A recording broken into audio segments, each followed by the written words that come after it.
Combien seriez-vous disposé à payer pour le secret du bonheur? C'est-à-dire un secret qui vous permettrait de vivre heureux jusqu'à la fin de vos jours.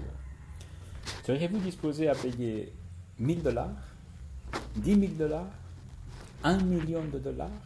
Certaines personnes donneraient même plus que cela, car un secret d'une telle valeur, certainement, n'a pas de prix. Et puisqu'il n'a pas de prix, eh bien, je m'en vais vous le donner ici même, dans cette vidéo, gratuitement. Vous n'aurez même pas besoin de me dire merci.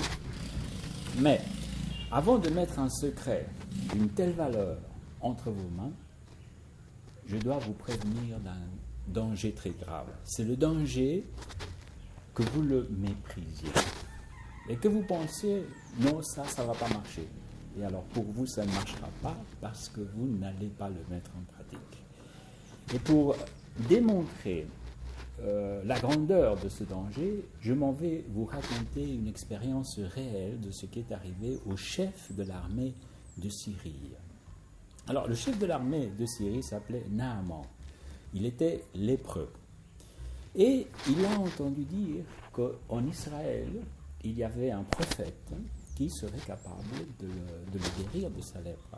Alors, il décide de faire le long voyage pour aller le voir, et avec lui, il va emporter une certaine quantité d'argent. C'est un détail qui est intéressant pour nous, parce que ça va nous démontrer combien il a estimé la valeur de ce miracle.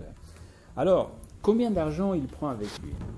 Dans le livre des rois, le chapitre 5 et le verset 5, nous apprenons ici qu'il prend avec lui 10 talents d'argent et 6000 pièces d'or. Alors, les 10 talents d'argent représentent environ 340 kilos d'argent et les 6000 pièces d'or, environ 50 kilos d'or.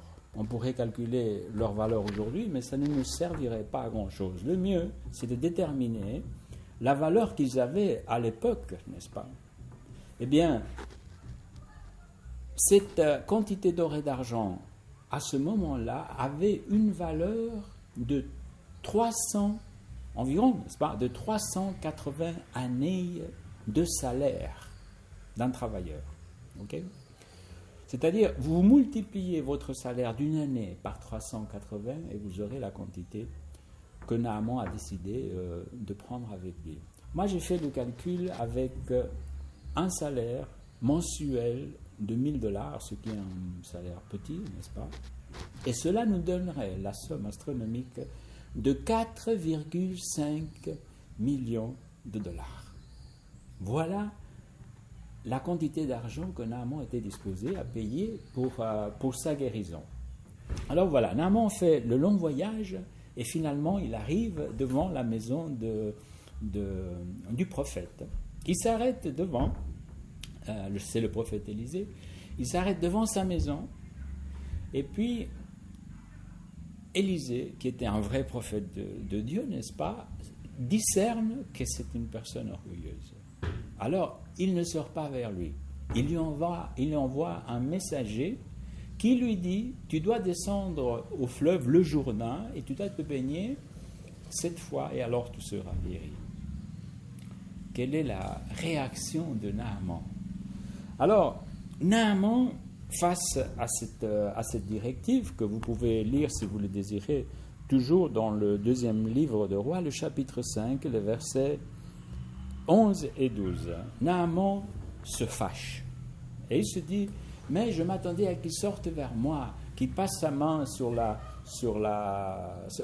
place et qu'ensuite je retrouve ma santé. Ne sont les fleuves de mon pays plus grands que le Jourdain? Est-ce que je ne peux pas me baigner là-bas et être guéri?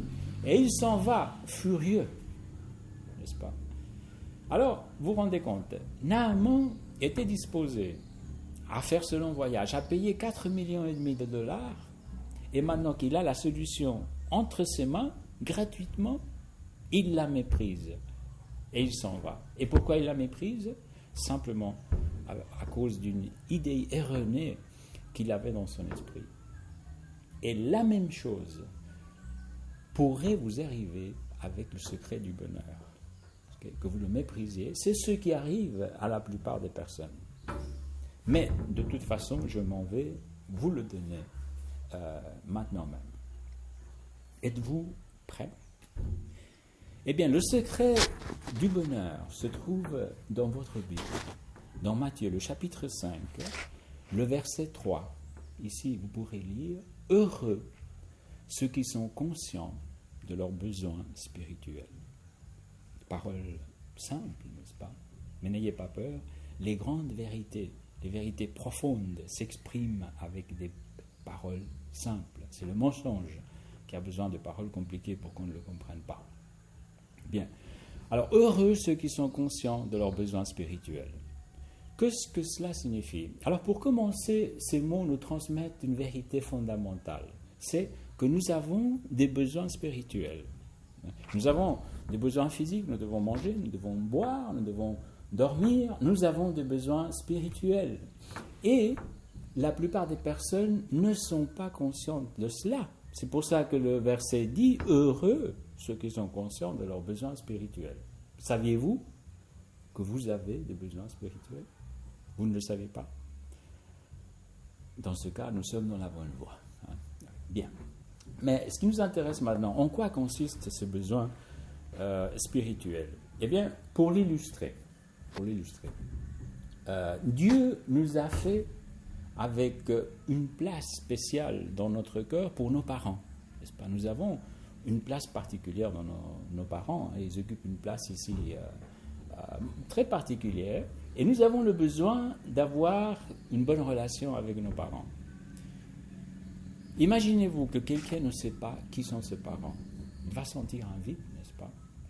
Imaginez que ces personnes qui ne savent pas qui sont ses parents, vous lui dites demain, écoutez, moi je connais tes parents, ils habitent à tel et tel endroit.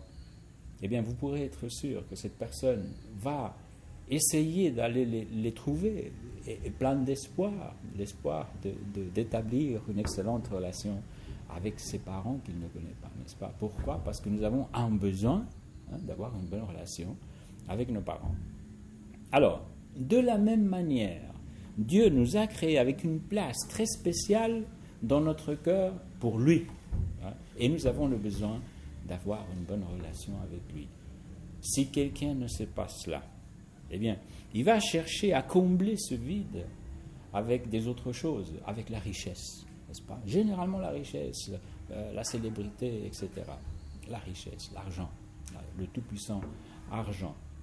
Et beaucoup de gens sacrifient leur relation avec leur épouse, avec leurs enfants, avec leurs parents, avec tout le monde pour essayer d'obtenir les richesses. Et si un jour ils les obtiennent, finalement ils comprendront que l'argent ne fait pas le bonheur, peut-être le malheur, n'est-ce pas? Mais vous pouvez vous éviter tout cela, parce que vous savez maintenant que heureux sont ceux qui sont conscients de leurs besoins spirituels. Reprenons maintenant l'histoire de Naaman, toujours dans 2 Rois, le chapitre 5. Naaman s'était fâché, n'est-ce pas? Et il décide de retourner dans son pays. Mais sur le chemin de retour, ses serviteurs s'adressent à lui et lui disent « Mais Père », ils s'adressent à lui et ils lui disent « Écoute, si le prophète t'avait demandé quelque chose de très difficile, est-ce que tu ne l'aurais pas fait? Alors pourquoi ne pas aller puisqu'il t'a demandé une chose si simple ?» Et Naaman tient compte de ce conseil. Il va au Jourdain et il se baigne 7 fois. Et à la 7e fois, il sort guéri. Alors Naaman a trouvé ce qu'il tant chérissait de la manière qu'il le pensait le moins. Il a été guéri. Il est sorti, il était tellement heureux.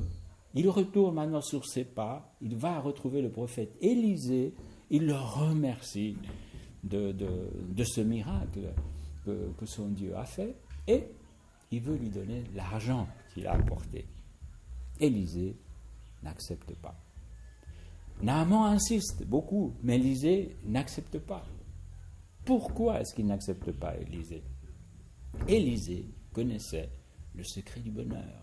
Il avait une relation excellente avec son Dieu, et non pas une relation excellente, sinon une relation particulière. Il était prophète de son Dieu, n'est-ce pas? Élisée pouvait très bien avoir accepté cet argent, il n'y avait rien qui s'opposait à ce qu'il l'accepte. Mais il l'a refusé parce qu'il chérissait tant cette relation avec son Dieu. Élisée avait trouvé, pratiqué dans sa vie le secret du bonheur.